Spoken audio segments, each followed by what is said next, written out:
ለእናንተ ይሁን ቅዱሳን የጌታ ቤተሰቦች፣ የወንድማችሁ አብርሃም ነኝ። ዛሬ ደግሞ አንድ ቃል ላካፍላችሁ በፊት ለፊታችሁ ተገኝቻለሁ። ይህ ቃል የሚገኘው አንደኛ ሳሙኤል ምዕራፍ 1 2 እና 3 ላይ ያለ ቃል ነው።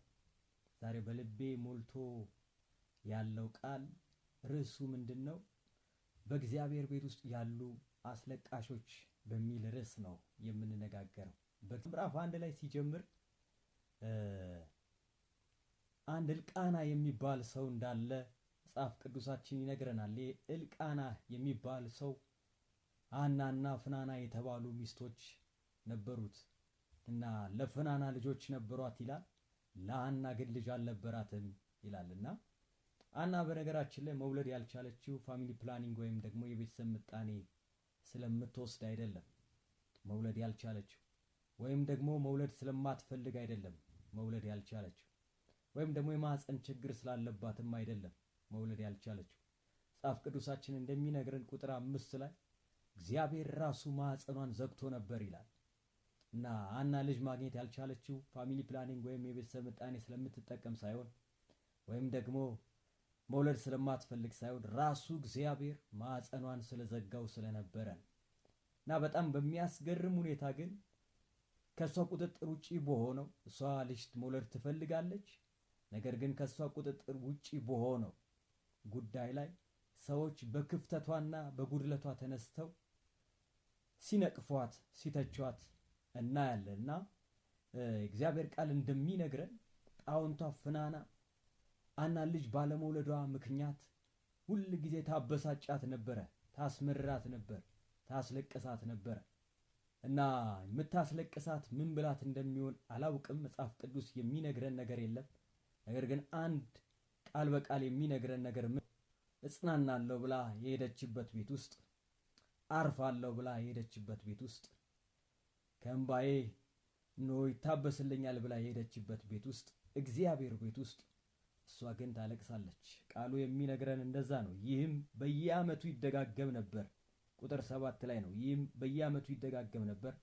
ሐና ወደ እግዚአብሔር ቤት በምትወጣበት ጊዜ ሁሉ እስክታለቅስና መብላት እስኪያቀታ ድረስ ጣውንቷ ታበሳጫት ነበር ይላልና በእግዚአብሔር ቤት ውስጥ በሄደች ጊዜ ሁሉ ትመረር ነበር፣ ታለቅስ ነበር፣ አልቀምስም ትል ነበር ከጉድለቷ የተነሳ። ዛሬም በቤተ ክርስቲያን ላይ እንደዚህ አይነት ጉዳይ አለና ቤተ ክርስቲያን ሊኬድ ገና ሲታሰብ ወደ ቅዱሳን ኅብረት ለማድረግ ገና ሲታሰብ ሰዎች የሚያነሱትን ጥያቄ እያሰብን ወደ ቅዱሳን ኅብረት እንዳንሄድ እንቅፋት ይሆንብናል።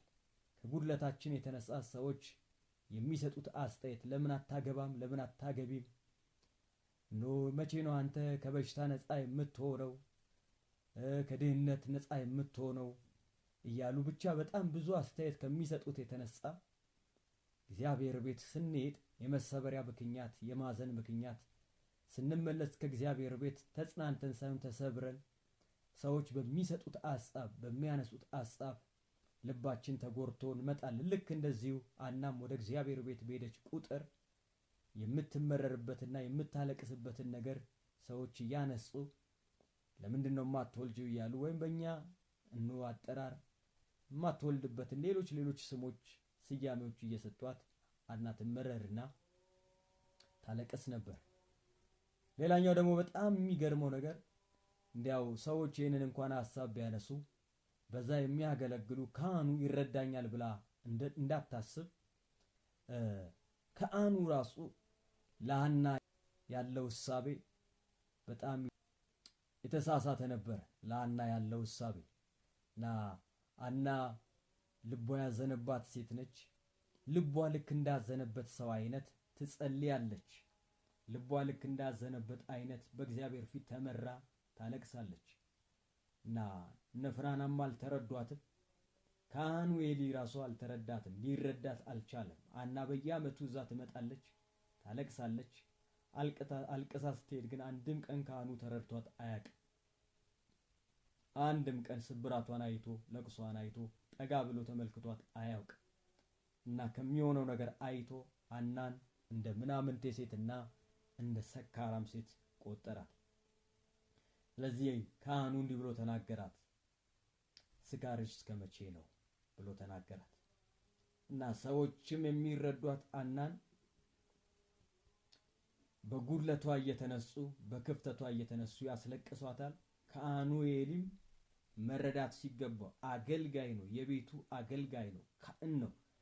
ሐናን መረዳት አቅቶት በክፍተቷና በጉድለቷ ላይ ተነስቶ እንደ ምናምንቴ እንደ ሰካራም ወይም ደግሞ እንደሚዘላብድ ሰው ነገሯን ተመለከተ ማለት ነው። እና በእግዚአብሔር ቤት ውስጥ ሐና ስታለቅስ ታዩታላችሁ።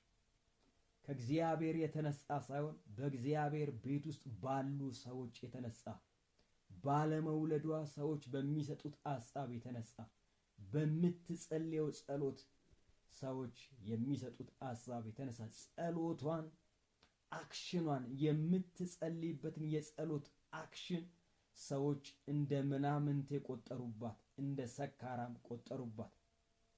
ዛሬም እንደዚሁ ነው። በቤተ ክርስቲያን የሚመጣውን ሐሳብ፣ ለአገልግሎት የምናመጣውን ሐሳብ፣ ለተለያየ ነገር የሚመጡ እንቅስቃሴዎች፣ የሚደረጉ እንቅስቃሴዎች በሰዎች ዘንድ እንደ ምናምንቴ ተቆጥረን ከሆነ፣ እንደ ሰካራም ተቆጥረን ከሆነ እና ባመጣነው ሐሳብ መነቀፊያ፣ መተሻ፣ እንደገና ደግሞ ለመሰበር ምክንያት፣ ለማልቀሽ ምክንያት ሆኖብን ከሆነ ዛሬ አንድ መልእክት አለኝ። ልክ እንደ ሐና በእግዚአብሔር ቤት ውስጥ ባሉ አስለቃሾች ለምታለቅሱ ሰዎች፣ ካህኑ ያልተረዳችሁ፣ መምኑ ያልተረዳችሁ፣ መምኑ ከጉድለታችሁ የተነሳ አስተያየት የሚሰጥበት፣ በጉድለታችሁና በክፍተታችሁ በቁስላችሁ ላይ እንጨት የሚወረወርባችሁ፣ ከዚህ የተነሳ እጽናናበታለሁ ያላችሁት ቤት፣ እበረታለሁ ያላችሁበት ቤት፣ ኃይሌ ይታደሳል ያላችሁበት የእግዚአብሔር ቤት ማልቀሻ ይሆናችሁ፣ የእግዚአብሔር ቤት መሰበሪያ ይሆናችሁ፣ የእግዚአብሔር ቤት ማዘኛ ይሆናችሁ። ሰው በክፍተታችሁ ላይ ስብከት የሰራባችሁ፣ ሰው በጉድለታችሁ ላይ ስብከት የሰራባችሁ፣ ልክ እንደ ፍናና የሚያስለቅሷችሁ፣ ልክ እንደ ሄሊ መረዳት ያልቻሏችሁ ሰዎች፣ ያልተረዳችሁ አገልጋይ፣ ያልተረዳችሁ ሕዝቡ ያልተረዳችሁ፣ ይልቁኑ ቁስላችሁን እየነካካ የሚያስለቅሳችሁ፣ የሚያስነባችሁ፣ እህል እስከማትቀምጹ ድረስ ልባችሁን የሰበረባችሁ በእግዚአብሔር ቤት ውስጥ ለምታለቅሱ አልቃሾች ለእናንተ መልእክት አለኝ። እኔ ግን በጣም የሚገርመኝ አንድ ነገር ደግሞ አለ፣ በዚሁ ሳልናገረው የማላልፈው። የኤሊ ጉዳይ በጣም ያስገርመኛል። ኤሊ ያገለገለበት ዘመን ክብር ያለበት ዘመን ነው፣ ወይም ደግሞ በካቡድ ዘመን ነው። በሱ ዘመን አይደለም ኢካቡድ የሆነው። እሱ በሚያገለግልበት ዘመን ካቡድ ነበረ። ያው ታቦቱ ከተወሰደ በኋላ ነው ኢካቡድ የሆነው። ታቦቱ እስካለ ጊዜ ካቦድ ነበር እና በካቦድ ዘመን የሚያገለግል ካህን ነበር። ታቦቱ ባለበት የሚያድር፣ ታቦቱ ባለበት የሚተኛ፣ ታቦቱ ባለበት የሚያገለግል፣ ታቦቱ ባለበት የሚውል፣ የሚወጣ፣ የሚገባ ካህን ነው። ግን ደግሞ በጣም የሚያስገርመኝ ከኤሊ ባህሪ ምንድን ነው? ታቦቱ እያለ አንድም ቀን ግን ድምፅ ሰምቶ አያውቅም። ምዕራፍ 3 ላይ የሚናገረው እንደዚህ ነው። ምዕራፍ 3 ቁጥር 1 ላይ የሚናገረው ራእይ ብርቅ ነበር ይላል። ብላቴናው ሳሙኤል ከኤሊ በታች ሆኖ እግዚአብሔርን ያገለግል ነበር። በዚያም ዘመን ይላል የእግዚአብሔር ቃል ብርቅ ነበር፣ ራእይም አይታይም ነበር ይላል። ቤት ዘመን ኤሊ በሚያገለግልበት ዘመን ታቦቱ አለ፣ ክብሩ አለ። እንግዲህ ታቦቱ ባለበት፣ ክብሩ ባለበት የሚተኛ ሰው፣ የሚያገለግል ሰው፣ የሚውል ሰው፣ የሚወጣ የሚገባ ሰው ታቦቱ እያለ ድምፅ ግን ሰምቶ አያውቅም። ኤሊ ታቦቱ እያለ አንድም ቀን ራእይ አይቶ አያውቅም። አንድም ቀን ራእይ አይቶ አያውቅም። ታቦቱ እያለ ማለት ክብር እያለ ከክብር የጎደለ አገልግሎት፣ ክብር እያለ ከክብር የወጣ አገልግሎት አያውቅም። አንድም ቃሉ ተገልጦለት አያውቅም። በክብር ዘመን፣ በካቡድ ዘመን እና በጣም የሚያስገርመኝ ነገር ነው። በክብር ዘመን ከክብር የጎደለ አገልግሎት፣ በክብር ዘመን ከክብር የወጣ አገልግሎት፣ የእግዚአብሔር ታቦት ባለበት እያደረ፣ የእግዚአብሔር ታቦት ባለበት እየዋለ፣ የእግዚአብሔር ታቦት ባለበት እየገባ ነገር ግን ከክብር የጎደለ አገልግሎት ራእይ ብርቅ ነበር በሱ ዘመን። በኤሊ ዘመን ግን እኮ ክብር አለ፣ ታቦቱ አለ። እዛው ባለበት ነው የሚያድረው፣ እዛው ባለበት ነው የሚውለው። በጣም የሚያስገርመው ነገር ግን ምንድነው? ኤሊ አንድም ቀን የእግዚአብሔርን ድምፅ ሰምቶ አያውቅም። ታቦቱ ያለ ድምፅ ሰምቶ አያውቅም። ክብር ባለበት ቤተ መቅደስ ውስጥ፣ ታቦቱ ባለበት ቤተ መቅደስ ውስጥ፣ ሕልውና በሚገኝበት ቤተ መቅደስ ውስጥ እየዋለ እያደረ ከክብር የጎደለ አገልግሎት ራእይ በሱ ዘመን ብርቅ ነው። ድምፅ የእግዚአብሔር ቃል በሱ ዘመን ብርቅ ነው። ታቦቱ እያለ የእግዚአብሔር ቃል ብርቅ ነው። ምንድን ነው ታዲያ ይህ ጉዳዩ? ንክኪ አለማድረግ፣ ከታቦቱ ጋር ኅብረት አለማድረግ፣ ከሕልውናው ጋር አለመገናኘት፣ አለመነካካት።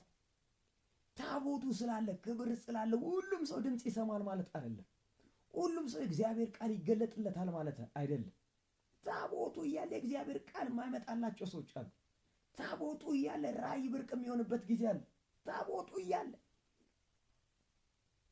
እግዚአብሔር ከእንደዚህ አይነት ነገር ይጠብቀን። ክብሩ እያለ ከክብሩ ጋር ካለመነካካት፣ ሕልውናው እያለ ከሕልውናው ጋር ካለመነካካት፣ ሕልውናው እያለ ድምፅ አለመስማት፣ ሕልውናው እያለ ቃል ብርቅ መሆን። ታቦቱ እያለ ቃል ብርቅ ነው በዛ ዘመን። የኤሊ አንደኛው ይሄ ነገር ያስገርመኛል። የኤሊ ሁለተኛው ነገር ደግሞ በጣም ከሚያስገርመኝ ነገር ምንድን ነው? ኤሊ መንፈሳዊ ነገር ቶሎ አይገባውም። በጣም ነው የሚገርመኝ። መንፈሳዊ ነገር ቶሎ አይገባውም ኤሊ። አስረድታችሁት ነው የሚገባው። እሱም መግባቱ ራሱ ሌላ ነገር ነው። አንዳንድ ሰው አስረድታችሁት ራሱ የማይገባው አለ። እድሜውን የሰጠበት ዘመኑን የሰጠበት ሙሉ ጊዜውን ሰጥቶ ቤቱን፣ ኑሮን፣ ሁሉን ነገር እርግፍ አድርጎ ለጌታ ሙሉ ጊዜውን ሰጥቶ መንፈሳዊ ቋንቋ እያወራችሁት የማይገባው ሰው አለ። በእርግጥ ኤሊ ደስ የሚለው ባህሪ ምንድን ነው? ዘግይቶ እንኳን ይገባዋል። ለምሳሌ መጽሐፍ ቅዱስ ሲናገር አና እንደ ሰካራም ነበር ሲያየት የነበረው፣ እንደ ምናምንቴ ሴት ነበር ሲያየት የነበረው። ካህኑ ነው እንደዚህ አይነት እይታ እያየ ያለው። እንግዲህ ካህኑ በምን አይነት ምንጽር ነበር አናን ጸሎቷን የሚያዩ የነበረ? በምናምንቴ ምንጽር ነው የሚያዩ። እንደ ምናምንቴ አድርጎ ነበር ሲያየት። ያቺ ልቧ ያዘነባትን ሴት፣ ያቺ አዘንተኛዋ የሆነች ሴት፣ ያቺ በሰው ንግግር የቆሰለችው ሴት፣ ያቺ ልጅ መውለድ ፈልጋ ልጅ ያጣችው ሴት፣ ያቺ እየቃተተች ነፍሷን በእግዚአብሔር ፊት እያፈሰሰች ያለችው ያንን ጸሎት እንደምን አየው ኤሊ? እንደ ሰካራም አየው። ሰካራም ሰው እንደሚያደርገው ተግባር፣ ሰካራም ሰው እንደሚያደርገው አክሽን ተመለከተው፣ ቆጠረ። ሐና ልቧ አዝኖ ነፍሷን እያፈሰሰች በእግዚአብሔር ፊት ያኛውን ጸሎት፣ ያኛውን ድርጊት ኤሊ እንደ ጸሎት ሳይሆን የተመለከተው፣ ልቡ እንዳዘነበት ሰው እንደሚጸልይ አይነት ሰው ሳይሆን የተመለከተው፣ ኤሊ የተመለከተው ምልከታው በምንድን ነው? እንደ ምናምንቴ ወይም ደግሞ እንደ ሰካራ ወይም ደግሞ ዝም ብሎ የሚናገረውን እንደማያውቅ ሰው፣ አእምሮ መቆጣጠር እንደ ሳተ ሰው፣ ጸጥ ብሎ አፉ ላይ እንደመጣለት እንደሚያወራ ሰው አይነት የአናን የአንደበቷን እንቅስቃሴ ጸሎቷን እንደዛ ቆጠረ እና መሳሳቱን አና ስትነግረው በጣም ደስ የሚለው ነገር ወዲያውኑ ከስህተቱ ተመለሰ። እይታው፣ ትርጉሙ፣ ለነገሩ የሰጠው ትርጓሜ የተሳሳተ እንደሆነ ገባው። አይ አንተ እኔን እንደምታስበኝ አይነት ሴት አይደለሁም፣ እንደ ምናምንቴ ሴት አትቁጠረኝ፣ እንደ ሰካራም ሴት አትቁጠረኝ፣ እኔ ልቧ ያዘነብኝ ሴት ነኝ ብላ ስትነግረው ወዲያው ነው የገባው። ይሄኛው ፓርት ይገርመኛል። ነገር ወዲያው ባይገባውም ነገር ግን ካስረዳችሁት የሚገባው ሰው ነው። ተነጋግራችሁ ልትግባቡ የምትችሉት ካለ፣ ተነጋግራችሁ የማትግባቡት ሰው አለ። መንፈሳዊ ቋንቋ እየተነጋገራችሁ ሙሉ ጊዜውን ሰጥቶ እድሜውን ሰጥቶ ዘመኑን የሰጠለት እድሜውን የሰጠለትን ነገር እያስረዳችሁት የማይገባው ሰው አለ። ኤሊ መንፈሳዊ ነገር ቶሎ ባይገባውም ብታወሩት ግን ሊረዳ የሚችል ካለ፣ ብትናገሩት ግን ልትግባቡ የምትችሉት አይነት ሰው ነው። ሌላኛው ከኤሊ በጣም የሚገርመኝ ሁለተኛው ፓርት ምንድነው? ኤሊ ነው ነገር ቶሎ የማይገባው ቢሆንም ነገር ግን ብትነግሩት ወይም ደግሞ ብታስረዱት ከጊዜ ቆይታ በኋላ የሚገባው ሰው እንደሆነ ሌላኛው ነገር ምንድነው? መጽሐፍ ቅዱሳችን ላይ ሲናገር ሳሙኤል የተጠራበት ምዕራፍ 1 ላይ ታገኙታላችሁ። ሳሙኤል የተጠራበት መንገድ እና እግዚአብሔር ሳሙኤልን ጠራው እና ሳሙኤልን ሲጠራው በጣም ከሚገርማችሁ አንዱ ማለት ነው ሳሙኤልን እየጠራው እያለ ሳሙኤል እግዚአብሔርን ድምፅ አያውቅም። ለመጀመሪያ ጊዜ ነው እግዚአብሔርን ድምፅ የሰማው እና የእግዚአብሔርን ድምፅ ስለማያውቅ የሰው ድምፅ መስሎት የሰው ጥሪ መስሎት ወዴት ነው የሄደው? በወቅቱ አገልጋይ ወደ ሆነው ካህን ወደ ሆነው ወደ ኤሊ ነው ሄደው እና አቤት ብሎ ሄደ።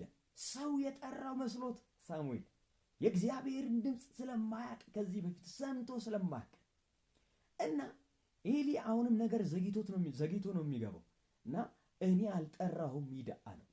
በነገራችን ላይ ኤሊ ቶሎ ቢገባው ኖሮ ሳሙኤልን አያደክመውም ነበር።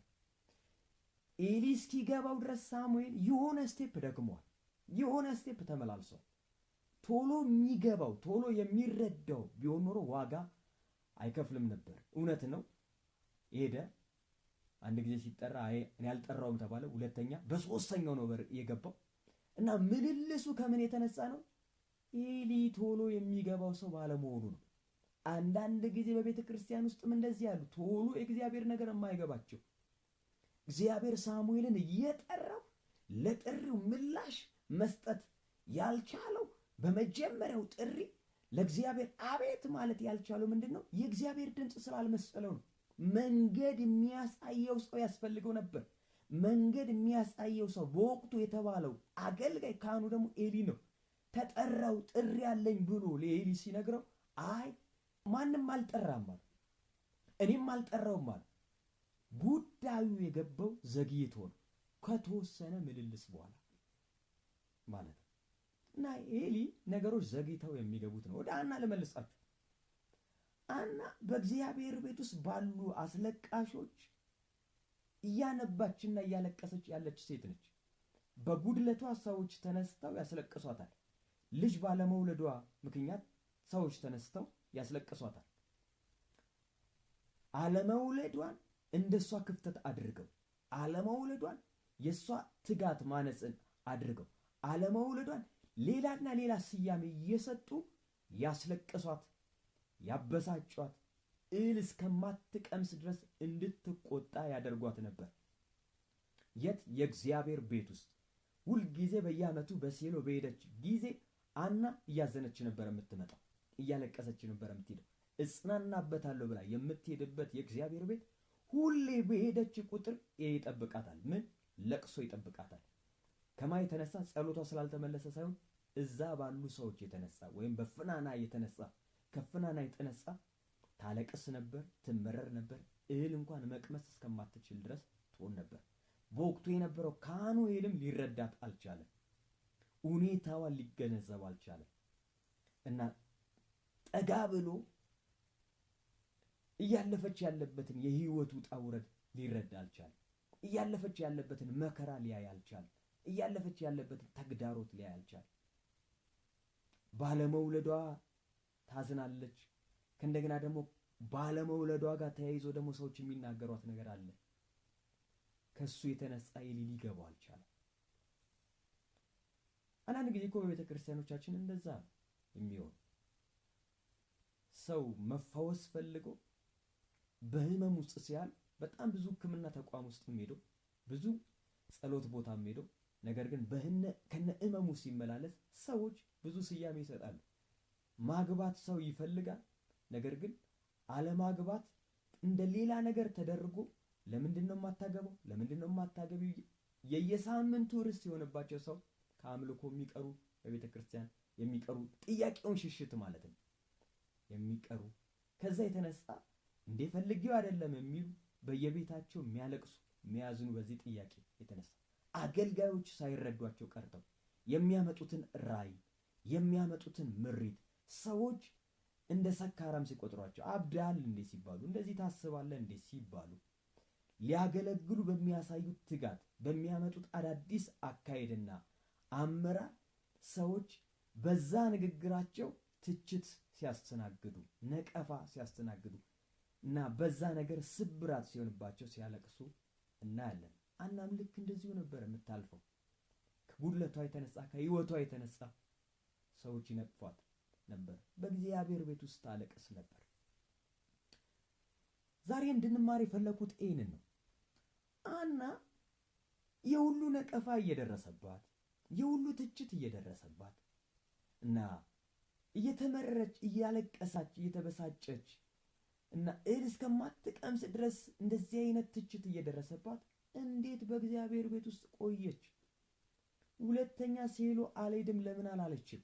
ሁለተኛ እዛ ድርሽ አልልም ከነሱ ጋር እብረት አላደርግም ብላ ለምን ቤቷ አልተቀመጠችም? ለምን ቤቷ አልቆየችም? ይህንን እንድንማር ነው ዛሬ ወደፊታችሁ የመጣው። ዛሬም በሰው ንግግር አገልጋዮች ሳይረዷችሁ መጋቢያን ሊመግቧችሁ ሲገቡ ነገር ግን በተሳሳተ መልኩ እናንተን የተረዷችሁ እና ከዚህ የተነሳ ከቅዱሳን እብረት ለጠፋችሁ ለራቃችሁ ለመታነጫ እንጂ እኖሬ ለመሰበር እኮ አይደለም ሄደው ያላችሁ እንዴ ልሰበር ለምን ሄዳለሁ ብላችሁ ከእግዚአብሔር ቤት ለጠፋችሁ ለማልቀስ ነው እንደሚሄደው። እኔ እኮ ጽናናለሁ ብዬ ነበር የሄድኩት። ሰው ግን የባሰ ሐዘኔን አበረታታብኝ፣ አባባሰብኝ፣ ስብራቴን አዋሰብኝ፣ ቁስሌ ላይ እንጨት ሰደዱ። ስለዚህ ለምን ወደ እግዚአብሔር ቤት ሄዳለሁ? ለምን ከቅዱሳን ጋር ህብረት አደርጋለሁ? ቅዱሳን የኔን ነገር ይጋሩልኛል ብዬ አስቤ ነበር። ሸክሜን ያቀሉልኛል፣ ይካፈሉልኛል ብዬ ነበር ሐዘኔን። ሌላ ሸክም ለምን ደርቤ እመጣለሁ? ስለዚህ ከዚህ የተነሳ አልሄድም ብላችሁ በየቤታችሁ የቀራችሁ፣ በየቤታችሁ የተቀመጣችሁ፣ ከቅዱሳን ጋር ህብረት ማድረግ የተሳናችሁ፣ በእግዚአብሔር ቤት ውስጥ እያነባችሁ እያለቀሳችሁ ያላችሁ ከአስለቃሾች የተነሳ ከጉድለታችሁ የተነሳ ከጥያቄዎቻችሁ ከእንቆቅልሻችሁ የተነሳ ሳይሆን ከአስለቃሾቻችሁ የተነሳ እያስለቀሷችሁ ሰዎች ኖ ከእግዚአብሔር ቤት ለጠፋችሁ ሰዎች ከሐና ህይወት ምን እንማራለን? ዛሬ እሱን ነው ላካፍላችሁ ወደፊት ለፊታችሁ የመጣው። ከሐና ህይወት 3 ነገር እንማራለን። በእግዚአብሔር ቤት ውስጥ ለመቆየቷ ወይ በእኛ ቋንቋ ባክ ላለማድረጓ ወይ ደግሞ በእኛ ዘመን ንግግር ሌላ ቸርች ላለመሄዷ ላለመቀየሯ ምንድነው ሐናን እንደዚህ እየተነቀፈች እየተሰደበች እንድትጸና ያደረጋት ነገር ምንድነው? 3 ነገር እኔ የተማርኩትን ልንገራችሁ። የመጀመሪያው ነገር ምዕራፍ 2 ላይ ሲናገር ቁጥር 1 ላይ ልቤ በእግዚአብሔር ጸና የሚል ቃል አለ። እንዲህ ይላል፣ ሐናም እንዲህ ብላ ጸለየች። ምዕራፍ 2 ቁጥር 1 ላይ እኔ ትርጉሙን ነው እያነበብኩላችኋል። ልቤ በእግዚአብሔር ጸና፣ ቀንዴም በእግዚአብሔር ከፍ ከፍ አለ፣ አፌ በጠላቶቼ ላይ ተከፈተ፣ በማዳን ደስ ይለኛልና የሚል ቃል አለ። ሐና ልቧ የጸናው በእግዚአብሔር ነው። ሐና ልቧ የጸናው በእግዚአብሔር ነው። እንዴት ሐና የሁሉ ነቀፋ እያስተናገደች በእግዚአብሔር ቤት ውስጥ ቆየች? እንዴት ጸናች ከተባለ ልቧን ያጸናችው በማ ላይ ነው? በፍናና ላይ አይደለም፣ በካህኑ በኤሊ ላይ አይደለም። የፈለገ ነገር ይበሏት እንድትቆይ በእግዚአብሔር ቤት ያስቻላት፣ ባክ እንዳታደርግ በእኛ ቋንቋ ማለት ነው፣ ባክ እንዳታደርግ ያደረጋት፣ ቸርች እንዳትቀይር ያደረጋት፣ ከቅዱሳን ህብረት ወይም ሴሎ ከመምጣት እንዳትተው ያደረጋት ምንድን ነው ካላችሁ፣ የሐና ልብ ያለው እግዚአብሔር ጋር ነው። ልቧን ያጸናችው እግዚአብሔር ላይ፣ አይኗን የጣለችው ሰው ላይ አይደለም። አይኗ ያለው ፍናና ላይ አይደለም። ሐና ልቧ ያለው እግዚአብሔር ላይ ነው። ልቧ የጸናው እግዚአብሔር ላይ ነው። የሐና ልብ የጸናው በእግዚአብሔር ነው፣ በፍናና አይደለም። የሐና ልብ የጸናው በኤሊ አይደለም። ዛሬም ልባችንን ሰው ላይ ካደረግን፣ አይናችንን ሰው ላይ ካደረግን ባክ እናደርጋለን፣ ከቅዱሳን ህብረት እንጎላለን፣ እንጠፋለን። እንደ ሐና እየተነቀፍን በጉድለታችን ሰዎች ምሳሌ እየሰጡ ትምህርት እየሰጡ ስብከት እየሰሩበት መቀጠል እንድንችል ካስፈለገ እንደ ምናምንቴ እየተቆጠርን ሰዎች እንደ ምናምንቴ እንደ ሰካራም የምናመጣውን ሐሳብ ጸሎታችንን የምናደርገው ለማገልገል ያለንን ፓሽን ትጋት፣ መሰጠት፣ እንቅስቃሴዎች ሰዎች እንደ እብድ ወይም ደግሞ እንደ ምናምንቴ ወይም ደግሞ የሚያደርገውን እንደማያቅ ግንዛቤ እንደሌለው የሚያደርገውን ነገር ያለ እውቀት እንደሚያደርግ ግንዛቤ እንደሌለው እንደ ምናምንቴ በተቆጠርንበት ቤት ውስጥ እንድንጸና እንድንቆም ስፍራ እንዳንለቅ የሚያደርገን አንድና አንድ ነገር ከሐና የምንማረው ነገር ምንድን ነው? ሐና ልቧ የጸናው በእግዚአብሔር ነው። ልባችንን በሰው ላይ አድርገን ከሆነ ወደኋላ እናፈገፍጋለን፣ ይቅርብኝ ብለን እንሄዳለን። አይናችንን ሰው ላይ አድርገን ከሆነ ሐና ግን ልቧ ያለው እግዚአብሔር ነው። ልቤ በእግዚአብሔር ጸና።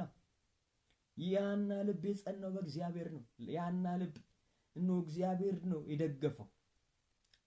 ሐና ልቧን የጣለችው በእግዚአብሔር ነው። ይህ ከሐና የምንማረው ነገር ነው። ሐና እንድትቆይ ያደረጋት አንደኛው ነገር ምንድን ነው? ልቧ በእግዚአብሔር ነው የጸናው። ልቧን ያደረገችው እግዚአብሔር ነው። አይኗን የጣለችው እግዚአብሔር፣ ልቧ የጸናው በእግዚአብሔር ነው። ሁለተኛ ሐና በዚህ ሁሉ ነቀፋ እንድትቆይ እንድትቀጥል ያደረጋት ነገር ምንድን ነው? ሐና የነገሮች ሁሉ አዋቂ የሆነው እግዚአብሔር ነው ብላ ነው የምታምነው እና የእሷ ነገር ያለው በእግዚአብሔር እጅ እንደሆነ ነው የምታምነው። ስለዚህ እግዚአብሔር አዋቂ እንደሆነ እግዚአብሔር ስራውን የሚመዝን እንደሆነ የተረዳች ሴት ነች። ሐና ልቧ የጸናው በእግዚአብሔር ነው። ሁለተኛ ደግሞ ምንድነው? እግዚአብሔር አዋቂ እንደሆነ በመውለድም ባለመውለድም በማግኘትም ባለማግኘትም በማጣትም እንደገና ደግሞ በማግኘትም በየትኛውም ሁኔታ ውስጥ እግዚአብሔር አዋቂ እንደሆነ ከእግዚአብሔር እውቀት የተሰወረ ምንም ነገር እንደሌለ ሐና የመረዳት አላት። ይህ እውቀት አላት። ስለዚህ እግዚአብሔር ስለሷ ጉዳይ እንደሚያውቅ ስለሚነቅፏት ጉዳይ እንደሚያውቅ ሐና የመረዳት አላት። ሐና እግዚአብሔርን አዋቂ ነው የምትለው። ሐና እግዚአብሔርን ስራውን የሚመዝን ነው የምትለው። እግዚአብሔር ማንኛውንም ነገር ሲያደርግ በስራው ትክክል ነው ብላ የምታውቅ ወይም ደግሞ የምታመን ሴት ነች። በስራው እግዚአብሔር ትክክል ነው። ምክንያቱም እግዚአብሔር ምንድን ነው? ስራውን የሚመዝን እንደገና ደግሞ ምንድን ነው? አዋቂ ነው የሚል መረዳት አላት። ይሄ መረዳት ውስጣችን ከሌለ እግዚአብሔር ስራውን ማይመዝን ነው ብለን የምናስብ ከሆነ እግዚአብሔር አዋቂ አይደለም ብለን የምናስብ ከሆነ የእግዚአብሔር እውቀት የእግዚአብሔር ሁሉን ቻይነት የእግዚአብሔር ስራውን እንደሚመዝን ውስጣችን መረዳቱ ከሌለ አሁንም በሚሆነው ነገር ሁሉ እግዚአብሔር ላይ ነው የምናማረረው። በጉድለታችን እንድናመሰግን ካስፈለገ አንድ የሐና መረዳት ውስጣችን ሊገባ ይገባል። ሰዎች ሲነቅፉን፣ ሰዎች ሲሰድቡን፣ ሰዎች እንደ ምናምንቴ ሲቆጥሩን እንድናመሰግን ካስፈለገ አንድ የሐና እውቀት የሐና መረዳት እኛ ውስጥ ሊገኝ ያስፈልጋል። ምን አይነት እውቀት? እግዚአብሔር ስራውን የሚመዝን ነው የሚል መረዳት፣ እግዚአብሔር አዋቂ ነው የሚል መረዳት። እንዲህ በመሆኑ እግዚአብሔር አዋቂ ነው፣ አዎ እግዚአብሔር አዋቂ ነው የሚል መረዳት ያስፈልገናል። ሌላኛው ሶስተኛውና የመጨረሻው ነገር ዛሬ ላካፍላችሁ ያለው ሶስተኛው ሐና የነበራት መረዳት ምንድነው? ሰው ወጣት ስለሆነ አይወልድም። ሰው ጎበዝ ስለሆነም የሆነ ነገር ማድረግ አይችልም። ሰው ስለተማረ የሆነ ነገር ማድረግ አይችልም። ሰው ጤነኛ ስለሆነም የሆነ ነገር ማድረግ አይችልም። እና ሐና ውስጧ አንድ መረዳት አለ። ምንድነው መረዳቷ?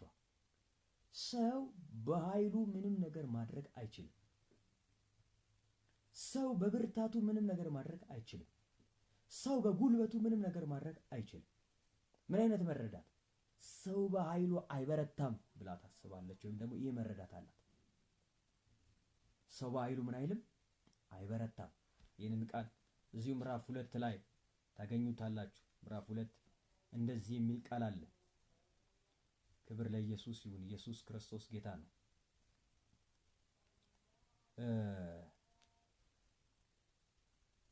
ቁጥር 9 ላይ እርሱ የቅዱሳንን እግር ይጠብቃል፣ ክፉዎች ግን በጨለማ ውስጥ ይጣላሉ። ሰው በኃይሉ ድል አያደርግም። ወይም ደግሞ በዛኛው በ54 ውትም ሰው በኃይሉ አይበረታም ትላለች። እና ያና መረዳት ምንድነው? ሰው ወጣት ስለሆነ አይወልድም። ወጣት ስለሆነ ልጅን ያገኘ የሚመስለው ካለ ምን ብላ ታስተምራለች እሷ? አይ ተሳስተሃል፣ ሰው ወጣት ስለሆነ አይደለም የሚወልደው። ሰው የሚወልደው እግዚአብሔር ሲፈቅድለት ነው ብላ ነው የምታስበው። ወይም ደግሞ ያለ እግዚአብሔር ፕሮግራም ያለ እግዚአብሔር ፍቃድ ምንም ነገር ማግኘት አይቻልም። አንተ ኃይለኛና ብርቱ ስለሆንክ የሆነ ነገር አገኛለሁ ብለህ የምታስብ ከሆነ ተሳስተሃል። እንደዛ አይደለም። ሰው በኃይሉ ምንም ነገር ማድረግ አይችልም። ሰው በኃይሉ አይበረታም። ሰው የሚበረታው በእግዚአብሔር ነው እያለች ነው የምትናገር። ሰው ልጅ የሚያገኘው በእግዚአብሔር ነው። ሰው ባለጠጋ የሚሆነው በእግዚአብሔር ነው። ሰው የሆነ ስቴፕ ላይ የሚደርሰው በእግዚአብሔር ነው። ይህንን ለማስረዳት የምትጠቀምበት ቃል አለ። በእርግጥ እንዲህ ትናገራለች። ቁጥር 3 ስለዚህ ምዕራፍ 2 ቁጥር 3 ላይ ይህን ያህል በመታበይ አትናገሩ፣ እንዲህ ያለውም የእብሪት ቃል ካፋችሁ አይውጣ። እግዚአብሔር አምላክ አዋቂ ነውና ስራው ሁሉ በእርሱ ይመዘናል። የኃያላንን ቀስቶች ተሰባብረዋል፣ ደካሞች ግን በኃይል ታጥቀዋል። ጠግበው የነበሩ ለእንጀራ ሲሉ ተገዙ፣ ተርበው የነበሩ ግን እንጀራ ጠገቡ። መካኒቱ 7 ልጆች ወልዳለች። ብዙ ወንዶች ልጆች ወልዳ የነበረች ግን መከነች። እግዚአብሔር ይገድላል ያድናል፣ ወደ መቃብር ያወርዳል ያወጣል። እግዚአብሔር ያደህያል ያበለጽጋል፣ ያዋርዳል ከፍም ያደርጋል። እርሱ ድሃውን ከትቢያ ያነሳል፣ ሚስኪኑን ከጉድፍ ከፍ ከፍ ያደርጋል። ከመኳንንቱ ጋር ያስቀምጣቸዋል፣ የክብርን ዙፋንም ያወርሳቸዋል። የምድር መሰረቶች የእግዚአብሔር ናቸውና ዓለምን በእነርሱ ላይ አድርጓልና። እርሱ የቅዱሳንን እግር ይጠብቃል፣ ክፉዎች ግን በጨለማ ውስጥ ይጣላሉ። ሰው በኃይሉ ድል አያደርግም። እግዚአብሔር ይገድላል፣ እግዚአብሔር ያድናል፣ እግዚአብሔር ያደህያል፣ እግዚአብሔር ባለጠጋ ያደርጋል። እግዚአብሔር ወደ ሲኦል ያወርዳል፣ እግዚአብሔር ከሲኦል ያወጣል። እና ሐና እየተናገረች ያለችው ምንድን ነው? እግዚአብሔር አዋቂ ነው። ሲያደይም አዋቂ ነው፣ ባለጠጋ ሲያደርግም አዋቂ ነው፣ ጤናማ ሲያደርግም አዋቂ ነው፣ በበሽታ ውስጥ ስናልፍም አዋቂ ነው። እግዚአብሔር ልጅ ሲሰጥም አዋቂ ነው፣ ልጅ ሲነሳም አዋቂ ነው እና ማህፀንን ሲከፍትም አዋቂ ነው፣ ማህፀን ሲዘጋም አዋቂ ነው። ስለዚህ ምን አትበሉ፣ አትታበዩ፣ በኩራትም ምን አትበሉ፣ አትናገሩ። እግዚአብሔር ስራውን የሚመዝን ነው። እግዚአብሔር አዋቂ ነው፣ ስራውን ይመዝናል። ስለዚህ እናንተ ወጣት ስለሆናችሁ ጎበዝ ስለሆናችሁ የሆነ ነገር እናደርጋለን ብላችሁ እያሰባችሁ ከሆነ ተሳስታችኋል። ሰው በኃይሉ ምን አይልም፣ አይበረታም። እኔ ወጣት ስለሆንኩኝ መውለድ እችላለሁ ብለህ የምታስቢ ከሆነ ተሳስተሻል። እኔ ጎበዝ ስለሆንኩኝ መውለድ እችላለሁ ብለህ የምታስቢ ከሆነ ተሳስተሻል። ለምን ሲባል ሐና የመረዳት አለት ምን ሰው በኃይሉ ምንም ማድረግ አይችልም፣ እግዚአብሔር ካረዳው በስተቀር፣ እግዚአብሔር ካላገዘው በስተቀር፣ እግዚአብሔር አቅም ካልሆነው በስተቀር፣ እግዚአብሔር ጉልበት ካልሆነው በስተቀር። ሐና በእግዚአብሔር ቤት ውስጥ እንድትጸና ያደረጋት ምንድን ነው? አንደኛው ልቧ በሰዎች ሳይሆን በእግዚአብሔር ላይ ነው የጸናው። ልቧ በእግዚአብሔር ላይ ነው የታመነው። ለመቀጠሏ በዚህ ሁሉ ነቀፋ ውስጥ፣ በዚህ ሁሉ ትችት ውስጥ፣ እግዚአብሔር ቤት ውስጥ ባሉ አስለቃሾች፣ እግዚአብሔር ቤት ውስጥ ባሉ አማራሪዎች፣ እግዚአብሔር ቤት ውስጥ ባሉ ተቺዎች፣ በሕይወታችሁ ስብከት በሚሰሩ እናንተ የምታደርጉትን ድርጊቶች ሁሉ በሚነቅፉ በሚተቹ ስብከት በሕይወታችሁ በሚሰሩ በነዚህ ማህበረሰብ በነዚህ ህብረት ውስጥ በነዚህ አንድነት ውስጥ ማለት ነው እንድትሰነብት ያደረጋት ነገር ምንድን ነው? ልቧ በእግዚአብሔር ላይ ነው የጸናው። ልቧ በሰዎች ላይ አይደለም የጸናው። ሰዎች ጋር አይደለም እሷ ልቧን ያደረገችው። ተናገሩ አልተናገሩ፣ ተቿት፣ ሳቁባት አልሳቁባት፣ እንድትቀጥል፣ እንድትጸና፣ እንድትቆም፣ ባክ እንዳታደርግ፣ ቸርች እንዳትቀይር፣ ቤቷ እንዳትቀመጥ፣ ሴሎ ሁለተኛ አልሄድም እንዳትል ያደረጋት ዓይኗን ከሰው ላይ አንስታ እግዚአብሔር ላይ ነው ያደረገችው። ልቧ በእግዚአብሔር ላይ ነው የጸናው። ልቧ በእግዚአብሔር ላይ ነው የታመነው። ልቧን ያደረገችው እግዚአብሔር ጋር ነው። ይሄ ለመቆሟ ምክንያት ነው። ሁለተኛ ደግሞ እግዚአብሔር አዋቂ ነው የሚል መረዳት አላት። እግዚአብሔር ስራውን የሚመዝን ነው የሚል መረዳት አላት። ሶስተኛና የመጨረሻው ነገር ምንድነው? ማንኛውም ነገር ሰው በአቅሙ በብርታቱ በኃይሉ አያደርግም። ሰው በኃይሉ ምንም ነገር ማድረግ አይችልም እግዚአብሔር ካረዳው በስተቀር የሚል መረዳት አላት። በእነዚህ በሶስት ምክንያት ሴሎ እንዳትቀር አድርጓታል ብዬ አስባለሁ። ቅዱሳን እግዚአብሔር ቤተሰቦች በልቤ ውስጥ ያለውን ቃል አካፍያችኋለሁ። ዛሬ በተለያየ መልኩ ከእግዚአብሔር ቤት ለራቃችሁ፣ ከቅዱሳን ኅብረት ለጎደላችሁ፣ የቤተ ክርስቲያን አገልጋዮች ላልተረዷችሁ፣ ላቆሰሏችሁ፣ ላስለቀሷችሁ፣ እንድታነቡ ላደረጓችሁ፣ እንድትሰበሩ ላደረጓችሁ፣ በዚህ ምክንያት ከቤት የተቀመጣችሁ፣ ኅብረት አላደርግም ብላችሁ ኅብረትን የፈራችሁ ሰዎች ለእናንተ መልእክት አለኝ። ኅብረት የቤተ ክርስቲያን ትእዛዝ አይደለም። ኅብረት የእግዚአብሔር ትእዛዝ ነው። መዝሙረኛው ሲናገር እንደዚህ ነው የሚለው። መዝሙረኛው 133 ላይ ወንድሞች በኅብረት ቢቀመጡ እነሆ መልካም ነው። ይሄ ትእዛዝ ያለው በእግዚአብሔር ዘንድ ነው። የእግዚአብሔር ቃል ነው ኅብረት እንድናደርግ የሚነግረን። በአዲስ ኪዳንም ይኸው ነው። ዮሐንስ ወንጌል ምዕራፍ 15 ላይ አንደኛ ዮሐንስ ምዕራፍ 1 ላይ ማግኘት ትችላላችሁ። ኅብረታችን ከአባት እንዲሁም ከልጁ ከኢየሱስ ክርስቶስ ጋር ነው ይለናል ሐዋርያው ዮሐንስ። ስለዚህ ከኅብረት እንዳትጎድሉ የሚጠቅማችሁን ነገር ልንገራችሁ። ዓይናችሁን ከሰው ላይ አንሱ። ዓይናችሁን ከመሪዎች ላይ አንሱ፣ ከአገልጋዮች ላይ አንሱ። እየተታችሁ ነው፣ እየተነቀፋችሁ ነው በምታመጡት ሐሳብ፣ በምታደርጉት ነገር። ከእንደገና ደግሞ በሕይወታችሁ ባለ ክፍተት፣ ባለማግባታችሁ፣ በበሽታችሁ፣ ባለመማራችሁ፣ በተለያየ አቅጣጫ በትችት ውስጥ እያለፋችሁ ነው። ዛሬ አንድ መልእክት አለኝ። ልባችሁን እግዚአብሔር ላይ አድርጉት። ከሰው ላይ አንሱና ልባችሁን እግዚአብሔር ላይ አድርጉት። እግዚአብሔር አዋቂ እንደሆነ፣ ስራውን የሚመዝን እንደሆነ፣ የሚመለከት እንደሆነ እንድትረዱ ፈልጋለሁ። ሌላው ደግሞ ሰው በኃይሉ ምንም ማድረግ እንደማይችል ተረዱ። ዛሬ በጌታ በኢየሱስ ክርስቶስ ስም ጸልያለሁ። በተለያየ ስብራት ውስጥ ላላችሁ፣ በተለያየ እነሆ ሐዘን ውስጥ ላላችሁ፣ ከቅዱሳን ኅብረት ለጎደላችሁ፣ ከእግዚአብሔር ቤት ለጠፋችሁ በዚህ ቃል መሰረት በኢየሱስ ክርስቶስም እንድትፈወሱ ነው ጸልያለሁ።